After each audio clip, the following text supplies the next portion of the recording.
What's up, everybody? It's SHOWTIME, and before we get into the interesting topic that we have for this episode of video, I want to address some things from last video. And the first thing I want to address is the whole me saying that I was ugly thing. That was a self-deprecation type of humor. Please do not have the impression that I have low self-esteem. Second thing that I want to address is this is probably going to be the last video that I do in the whole podcast-like format, because based upon the feedback that I got from the last video that I created, it seems as though y'all want me to show my face on the camera regardless of whether or not the camera is a very crappy quality. So we're going to make sure that that happens. So as you can tell by the elaborate introduction at the beginning of this video, we are going to be returning to the original format of video making, such as the vlog or vlog.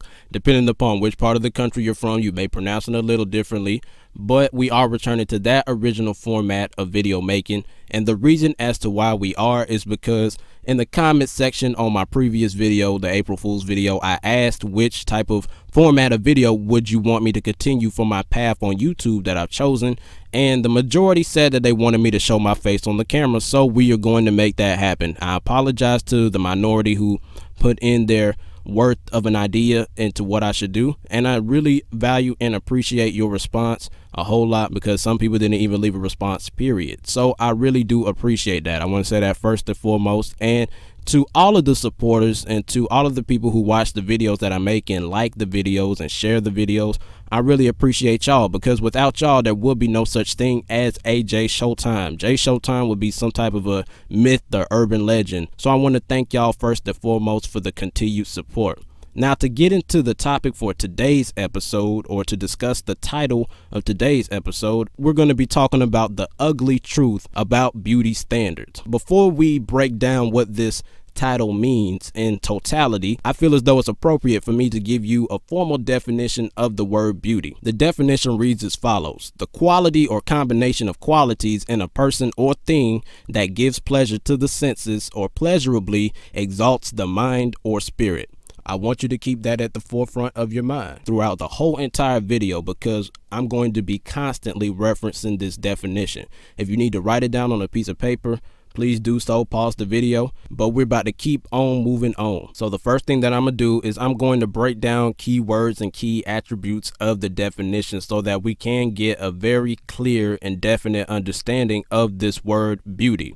First word that I'm going to bring up is the word spirit. The fact that the word spirit was mentioned in the definition leads me to believe that observing beauty or being in the presence of beauty is a much deeper and intricate process than just examining the outward appearance of a person or thing. And the reason as to why I feel this way is because when you're in the presence of somebody that you deem attractive from the reality that you're living in, you get this butterfly in your stomach type feeling. You feel nervous, and it's always in the stomach region. And that really is your spirit. Contrary to popular belief, it is your spirit. It's that gut feeling. When you think of the word spirit or spirituality, you think of something that is within the human being. When you hear the word spirit or spirituality, you think of meditating or meditation. You visualize a monk sitting with their eyes closed. And the purpose of closing their eyes is to shut off any type of outward appearances, circumstances, so that they can focus on the world within, also known as thoughts, emotions, feelings, and all of that kind of stuff. So to sum all of that up, since the word spirit is mentioned, we can conclude that beauty by definition is something that is meant to be felt. And to prove this, when you hear somebody refer to somebody as a mean-spirited person or happy-spirited person or any type of spirited person, you usually hear an emotion attached to the type of spirited person that they are referring to. When you hear mean or happy or angry, the first thing that you think of is that these words are emotions, and a synonymous term for emotions are feelings, and feelings are things that can be felt. So the fact that you have words that are categorized or classified as emotions that are attached to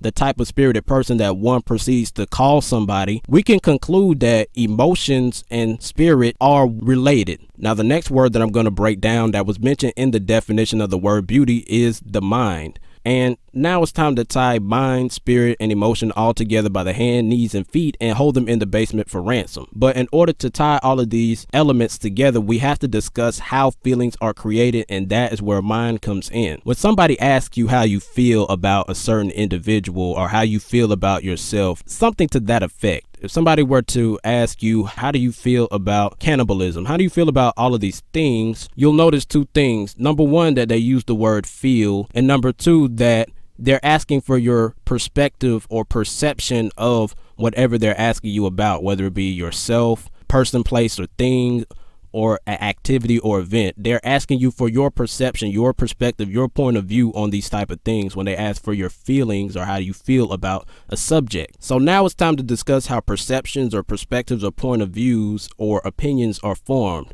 We see that in the definition of the word beauty, it says that it's the quality or combination of qualities in a person or thing that gives pleasure to the senses. So your perception or perspective on something is gathered through your senses of taste, touch, eyesight, smelling, and hearing. That is what your perception is based upon. It's based upon the senses, but that explains how a perception or perspective is formed. Now, tying this back into the topic, when somebody says beauty is in the eye of the beholder, as corny and cliche, outdated and outplayed as that phrase is, we have to notice that that is true in every sense of the word, because our perceptions or perspectives or feelings on subject matters, whether they be a person, place, thing, or activity, it varies from person to person. Like if you were to ask a vegan how do they feel about the killing and eating of animals, their definition or their justification or perspective on that subject would be completely different from asking somebody who engages in killing or hunting animals and eating them. They would have two different perspectives or opinions concerning the eating and killing of animals. I want to put emphasis on that so we can tie this back into this whole thing called beauty. So seeing that we have two types of people who are looking at the same subject or the same idea or activity, but they have different perspectives on it, that therefore means that when it comes to beauty, the same rule applies. Just because one person may look at somebody and say, oh my goodness, that is a beautiful person,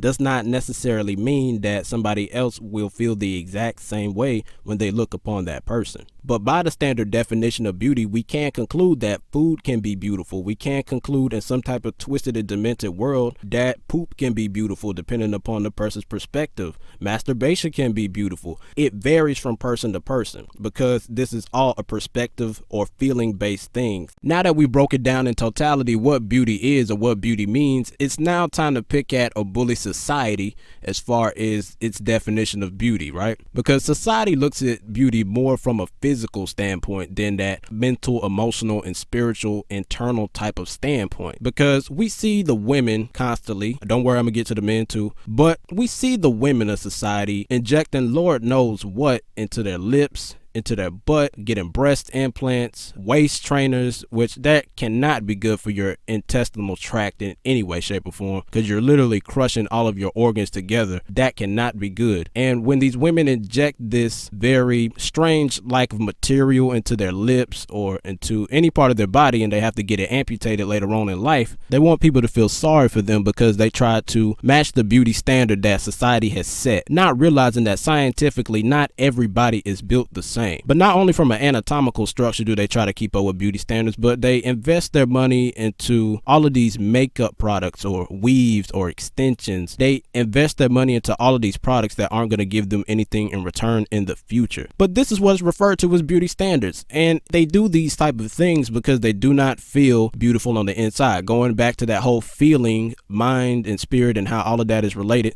they do not feel as though they are beautiful. So you can put on any type of makeup that you want, put on any type of waist trainer, get any type of injections that you want, implants, etc. It still will not matter in the end of the day if on the inside you do not feel that. But next I want to address the intellectual dishonesty of society as a whole for not bringing up the men into the equation, only saying that women are a victim of the beauty standards because men are affected by the beauty standards as well. Let's not forget that men are a part of this world too. Even though we're outnumbered by women, we are a part of this world as well. Now the beauty standard or attractive standard, because that's really what all of this is. This is more of a physical attractive standard for men. I want to say that it doesn't supersede the physical attractive standard for women, but from a monetary standpoint, it's a whole lot more harder for men to achieve the beauty standard and a whole lot more time consuming, and let me explain why. For men to achieve this attractive or beauty standard that society has placed on them, a man has to have pectoral muscles, a man has to have oblique muscles, a man has to have a six-pack, a well-defined biceps, triceps, trapezoids, anything that is on the outside of your body that is deemed a muscle should be well defined and toned from your head to your toe. And don't even get me started on the well defined chiseled jawline and facial features. Don't even get me started on that. Yeah, a man has to have all of these physical attributes, but then on top of that, this man has to know how to dress. Not saying that females don't have to know how to dress, because stereotypically women tend to spend more on clothes and all of these type of things than men, but men have to be able to dress a certain way. I know you've seen countless memes of I want a man that can do both. And my message to the women that really desire that, I have to ask, what on earth is wrong with your way of thinking? From a stereotypical standpoint, from somebody who cares more about fashion, tattoos, all of this kind of stuff, they're not going to be necessarily the ideal person for you to be with, because they're going to be concerned about being with the baddest woman as far as physical appearance is concerned, that they could care less about the emotional or internal aspect of it. But back to explaining the ridiculous beauty or attractive standard for men, not only do they have to have all of the qualities that I previously mentioned, but they also have to have their own house, have to have some type of a muscle, sports, or attractive car as well. And when you tally all of these things up, a lot of time, effort, and like I said, money has to be invested for a man to reach these type of standards. Sometimes they want guys to have beards. What if a guy cannot grow